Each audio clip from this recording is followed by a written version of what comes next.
ಇವತ್ತು ದೆಹಲಿ ಕರೆದಿದ್ರಂತಲ್ಲ ಸರ್ ನಿಮ್ಮನ್ನ? ಇವತ್ತೆಲ್ಲ ನಾಳೆ ಸಭೆ ಕರೆದಿದ್ದಾರೆ, ನಾಳೆಗೆ ಬರ್ಲಿಕ್ಕೆ ಹೇಳಿದ್ದಾರೆ, ನಾಳೆ ದೆಹಲಿಗೆ ಭೇಟಿ ಕೊಡ್ತಾರೆ. ಗೊತ್ತು, ನಾನು ಕೇಂದ್ರ ಸಚಿವನಾಗ್ತೀನಿ ಅಂತಕ್ಕಂಥದ್ದಕ್ಕಿಂತ ಹೆಚ್ಚಾಗಿ ಇವತ್ತು ಈ ಜಿಲ್ಲೆಯ ಜನತೆ ನನಗೇನು ಅವರೇ ಆಹ್ವಾನ ಕೊಟ್ಟು ನೀನು ನಿಲ್ಲಬೇಕು ಈ ಬಾರಿ ಅಂತೇಳಿ ಈ ಒಂದು ಚುನಾವಣೆಯಲ್ಲಿ ನನಗೆ ಒಂದು ಶಕ್ತಿ ತುಂಬಿದ್ದಾರೆ. ಮೊದಲು ಈ ಜಿಲ್ಲೆಯ ಸಮಸ್ಯೆಗಳಿಗೆ ಪರಿಹಾರ ದೊರಕಬೇಕು, ನನ್ನ ವೈಯಕ್ತಿಕವಾದಂಥ ಸ್ಥಾನಮಾನಗಳಿಗಿಂತ ಅದು ನನ್ನ ಒಂದು ಆದ್ಯತೆ ಇದೆ. ಆದರೆ ಈಗಿನ ಒಂದು ಸನ್ನಿವೇಶದಲ್ಲಿ ಮುಂದಿನ ಒಂದು ಕೇಂದ್ರ ಸರ್ಕಾರದ ಒಂದು ನನಗೆ ಇರ್ತಕ್ಕಂಥ ಒಂದು ಶಕ್ತಿ, ಒಬ್ಬ ಮಾಜಿ ಮುಖ್ಯಮಂತ್ರಿಯಾಗಿ ಕೆಲಸ ಮಾಡಿದ್ದೇನೆ, ದೇವೇಗೌಡರ ಒಂದು ಮಗನಾಗಿ ಅಂತಕ್ಕಂಥದ್ದಕ್ಕಿಂತ ಹೆಚ್ಚಾಗಿ ಒಬ್ಬ ಮಾಜಿ ಪ್ರಧಾನಮಂತ್ರಿಗಳ ಒಂದು ಮಾರ್ಗದರ್ಶನದಲ್ಲಿ ಒಂದು ಉತ್ತಮವಾದ ಕೆಲಸ ಮಾಡ್ತೇನೆ ಅಂತಕ್ಕಂಥ ಒಂದು ಭಾವನೆಗಳೇನಿದೆ ಅದನ್ನು ಬಳಕೆ ಮಾಡಿಕೊಂಡು ಈ ರಾಜ್ಯದ ಸಮಗ್ರ ಒಂದು ಅಭಿವೃದ್ಧಿಗೆ, ಇವತ್ತು ನೀರಾವರಿಯ ಸಮಸ್ಯೆಗಳಿದೆ, ಅದೇ ರೀತಿಯಲ್ಲಿ ಹಲವಾರು ಮೂಲಭೂತ ಸೌಕರ್ಯಗಳ ಸಮಸ್ಯೆ ಇದೆ, ಅದು ಎಲ್ಲದಕ್ಕೂ ಪರಿಹಾರ ತರಲಿಕ್ಕೆ ಮುಂದಿನ 5 ವರ್ಷದಲ್ಲಿ ಪ್ರಯತ್ನ ಮಾಡ್ತೀವಿ. ಕಾವೇರಿ ಬಿಕ್ಕಟ್ಟನ್ನ ಬಗೆಹರಿಸ್ತೀನಿ ಅಂತ ಹೇಳಿದ್ರಿ ಸರ್. ನೋಡೋಣ, ಅದಕ್ಕೋಸ್ಕರಲೇ ಈಗ ಒಂದು ಅವಕಾಶ ದೊರಕಿದೆ.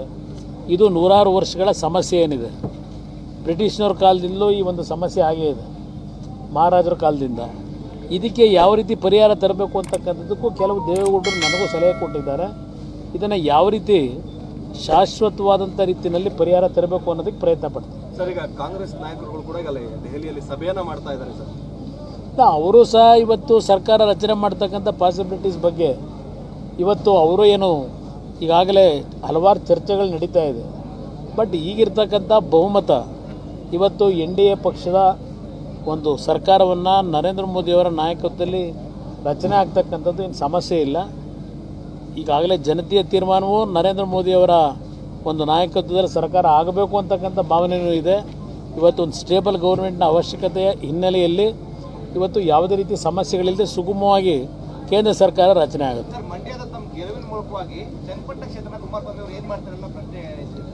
ನನಗೆ ಚನ್ನಪಟ್ಟಣ ಕ್ಷೇತ್ರ ಒಂದೇ ಅಲ್ಲ, ನಾನು ಕಳೆದ 15-17 ವರ್ಷಗಳಲ್ಲಿ ಇಡೀ ರಾಜ್ಯವೇ ನನ್ನ ಕ್ಷೇತ್ರ. ನನಗೆ ಬರೀ ನನ್ನ ಚುನಾವಣೆ ನಿಲ್ತಕ್ಕಂಥ ಕ್ಷೇತ್ರ ಒಂದು ನನ್ನ ಕರ್ಮಭೂಮಿ ಅನ್ನೋದಕ್ಕಿಂತ ಹೆಚ್ಚಾಗಿ ಕರ್ನಾಟಕ ರಾಜ್ಯವೇ ನನ್ನ ಕರ್ಮಭೂಮಿ.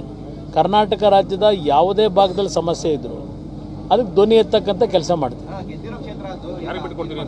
ಗೆದ್ದಿರೋ ಪಕ್ಷದ ಕಾರ್ಯಕರ್ತರು ಕೂತು ತೀರ್ಮಾನ ಮಾಡ್ತಾರೆ. ಸರ್, 2 ಡಿಜಿಟ್ ದಾಟ್ತೀವಿ, ಇನ್ಕ್ಲೂಡಿಂಗ್ ಮಂಡ್ಯ ಮತ್ತು ಬೆಂಗಳೂರು ಗ್ರಾಮಾಂತರ ಅನ್ನುವಂಥದ್ದು ಕೂಡ CM DK ಶಿವಕುಮಾರ್ ಅವರು ಹೇಳಿದರು ಸರ್. ಹೇಳಿದರು, ಮುಖ್ಯಮಂತ್ರಿಗಳು ಹಲವಾರು ಬಾರಿ ಹೇಳಿದ್ದು ನನಗೆ ದಾಂಪತ್ಯ ಮಂಡ್ಯದಲ್ಲೇ ಬಂದು ಮಾತನಾಡಿದರು. ಕುಮಾರಸ್ವಾಮಿಯವರು ಈ ಬಾರಿ ಯಾವುದೇ ಕಾರಣಕ್ಕೂ ಗೆಲ್ಲೋದಿಲ್ಲ, ಸೂರ್ಯ ಚಂದ್ರ ಹುಟ್ಟತಕ್ಕಂಥದ್ದು ಎಷ್ಟು ಸತ್ಯವೋ ಕುಮಾರಸ್ವಾಮಿ ಮಂಡ್ಯದಲ್ಲಿ ಸೋಲೋದು ಅಷ್ಟೇ ಸತ್ಯ ಅಂತ ಹೇಳಿದರು. ನಾಳೆಯಿಂದ ಸೂರ್ಯ ಹುಟ್ಟತಕ್ಕಂಥದ್ದಕ್ಕೆ ಸರ್ಕಾರದಿಂದ ಆದೇಶ ಕೊಡ್ತಾರೋ ಇಲ್ಲ ಸೂರ್ಯಗೆ ಹುಟ್ಟಬೇಡ ಅಂತ ಹೇಳ್ತಾರೋ ಕಾದು ನೋಡೋಣ. ಸರ್, ಲಾಸ್ಟ್ ಟೈಮ್ ತಗೊಂಡ್ರೆ ಈ ಟೈಮು ಮೋದಿ ಅವರ ಹವಾ ಅಷ್ಟು ನಡೀಲಿಲ್ಲ ಅನ್ಸುತ್ತೆ ಸರ್. NDAಗೂ ಅಂತ ಇದು ಬಂದಿಲ್ಲ. ಇಲ್ಲ, ಅವರ ಶ್ರಮ ಇವತ್ತು ನಮ್ಮ ಕಣ್ಣು ಮುಂದೆ ಇದೆ. ಮೋದಿಯವರ ಶ್ರಮ ಇವತ್ತು ಸುಮಾರು 206 ಸಭೆಗಳನ್ನು ಏನು ನಡೆಸಿದ್ದಾರೆ. ಏಕಾಂಗಿಯಾಗಿ ಅವರ ಹೋರಾಟ ಏನಿದೆ, ಅವರ ಹೋರಾಟದ ಹಿನ್ನೆಲೆಯಲ್ಲೇ ಇವತ್ತು NDA ಇವತ್ತು ಇಷ್ಟು ಸ್ಥಾನಗಳನ್ನು ಗೆಲ್ಲಕ್ಕೆ ಸಾಧ್ಯ ಆಗಿರೋದು.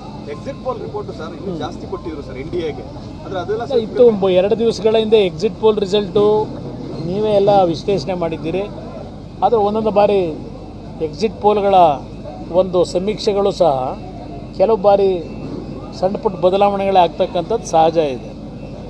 ಎಲ್ಲರೂ ಆಕ್ಯುರೇಟ್ 100% ಹೇಳಿದ್ದೆಲ್ಲ ನಿಜ ಆಗುತ್ತೆ ಅನ್ನೋದು ನಾವೇನು ಹೇಳಲಿಕ್ಕಾಗೋದಿಲ್ಲ. ಆದರೆ